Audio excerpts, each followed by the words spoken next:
Well, let's play this quick segment here because Roland Fryer is a black guy.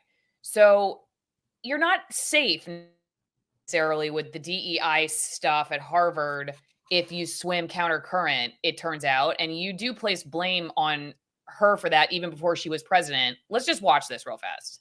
Let's get past the bullshit because we can actually get this stuff done. It's not what to do. The question is, do we have the courage to do it? Roland's work represents a mortal threat to some of the most powerful Black people at Harvard. Consider Claudine Gay, the daughter of an engineer who went from Exeter directly to Stanford, then to Harvard.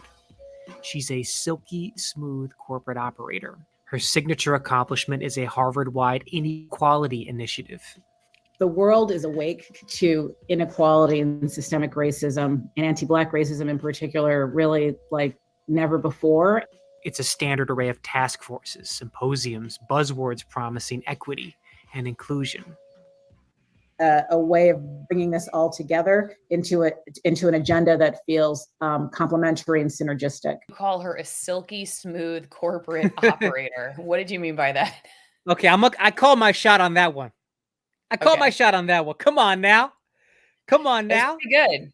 It's pretty good. Yeah, come on. We're bringing. I'll bring some bars. Like if you watch a documentary of Good Kid Productions, we put some work into the bars, into the pros. I try hard to make sure that I have some interesting things to say. And I called her out early. Yeah. Rob, before you go further, thank you for giving yourself a shout out first. Good Kid Productions. Okay, here they are.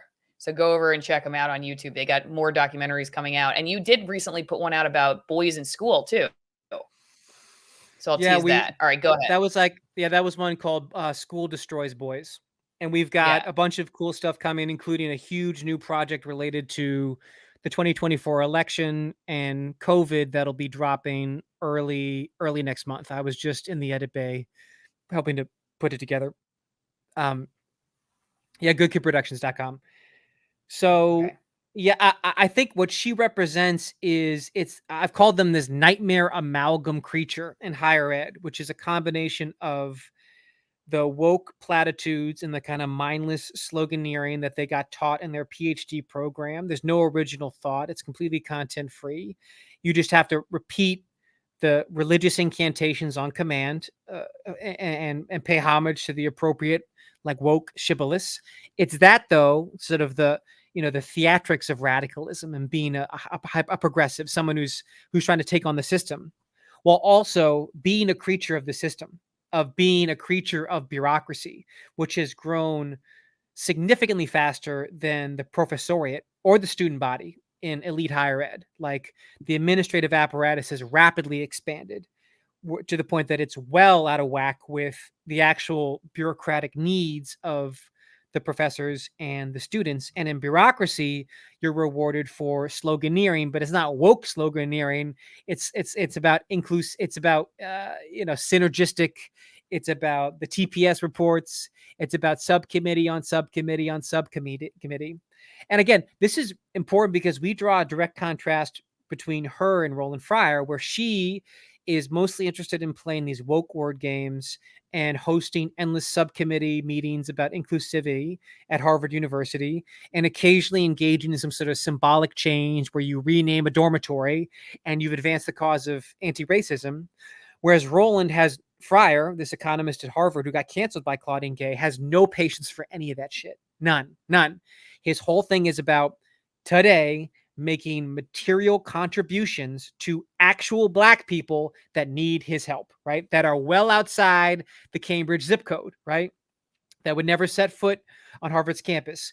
There are 9-year-olds in Florida right now that are 6 grade levels behind that need math and English language skills, or else they're going to be permanently unemployed after they graduate high school. What specifically do we do to them?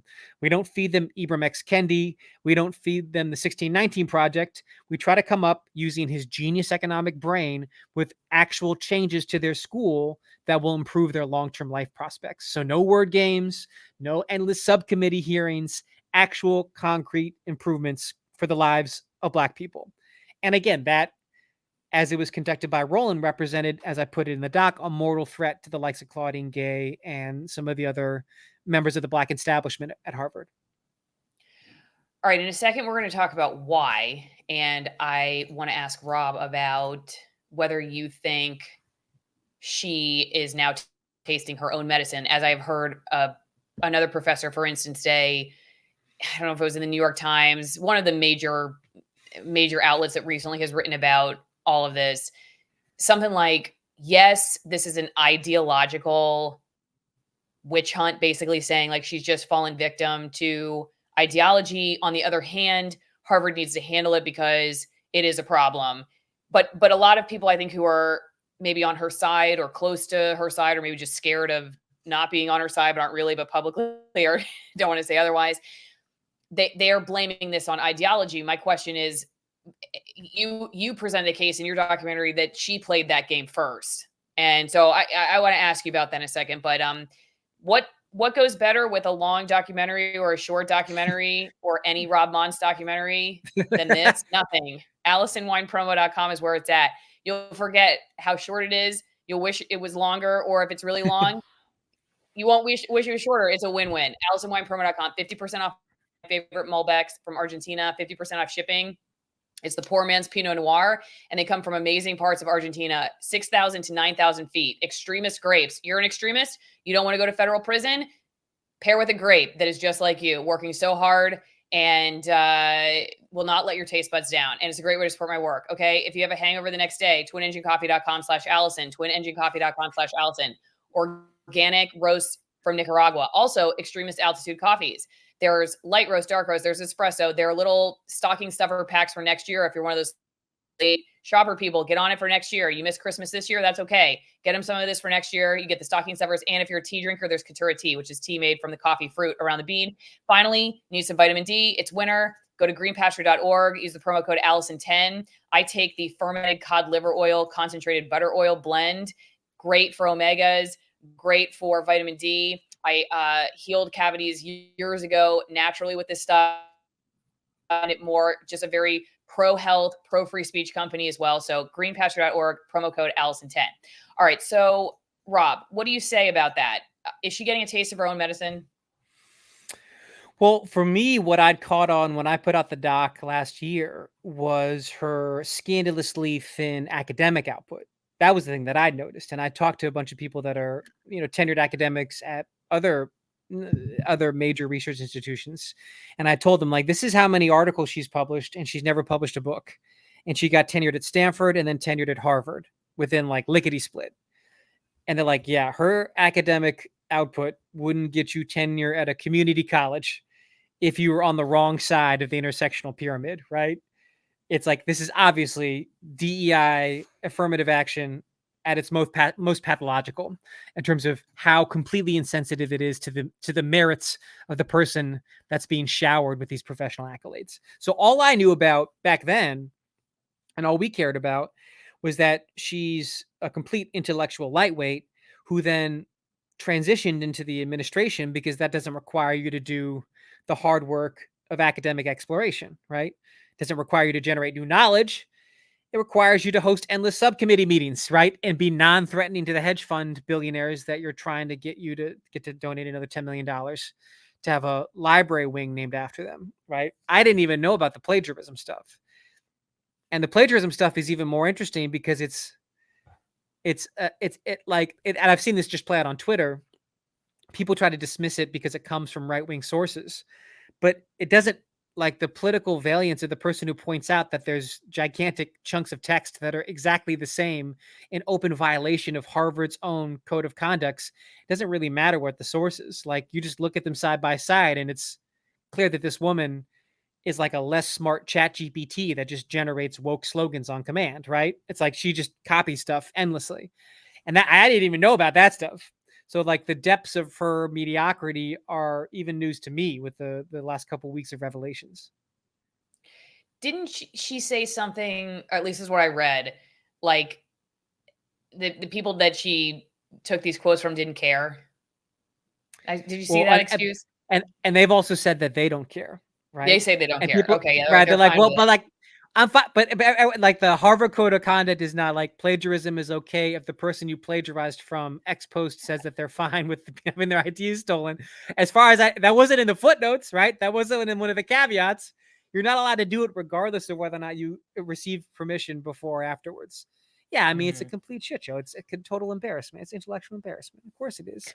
And I have people that are on the inside at Harvard that have said there's plenty of people that think that this is a complete scandal. And obviously she's a plagiarist and obviously she's an embarrassment and liability, but they won't say anything because if she survives, because she's been unkillable so far at this point of her career, if she survives, they're going to be in trouble. So I think the degree of discontent at Harvard itself is much larger than people even realize, because a lot of people are still afraid to say anything. All right, let's talk about the Harvard Corporation in a second. We're at AllisonMorrow.locals.com. I'm going to take questions from Rob. If you're on my editorial board, thank you for the support. You are 50% of the reason this podcast exists. Okay. If you're watching this, you're not part of the editorial board. Thank the editorial board.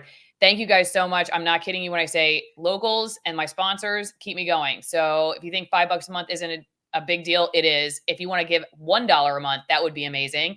Here's a way to do it. I now have a PO box. You don't like credit cards. You want to deal in cash. You want to send me some pictures of your family, your lottery ticket, loose change, lint from your pocket too. That's fine. No letters with magazine cutout letters that say you're going to kill me, and no edibles because I won't eat them. I'll throw them away thinking you're trying to kill me. The PO box is 3355 Denellen, Florida 34432. PO Box 3355 Denellen, Florida 34432. Thank you to everybody who has already sent me some mail. I really appreciate getting it. All right.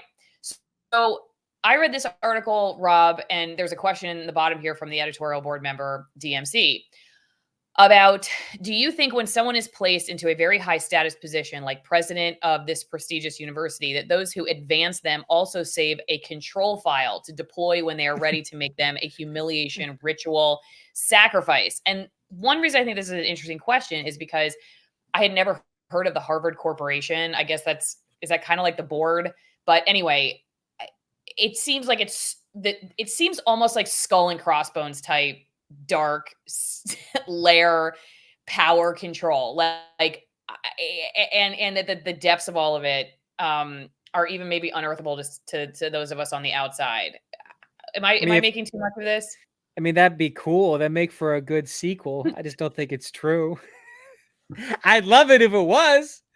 I mean, from what I've been told, they're actively negotiating a severance package with her right now. And they're probably all going to lose their jobs also, right? I mean, they're putting themselves at risk when they have a scandal like this go down this quickly into her tenure. So it's not good for them. It's not good for the brand. I don't think that they expected any of this. I think that I'm sure it's a lot of well-meaning white people that have been thoroughly indoctrinated in DEI, that thought they were doing a good thing. And this was a historic moment of putting a Black woman in charge of Harvard.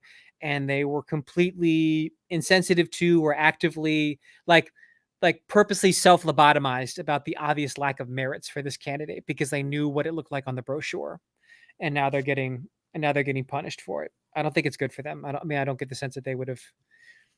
Yeah. I mean, I don't know the internal dynamics of the Harvard Corporation that well, but I do know that I think, from what I've been told, the majority of the corporation does actually want her to leave. It's just it's a tangled thicket of legal issues that are preventing like a clean severance.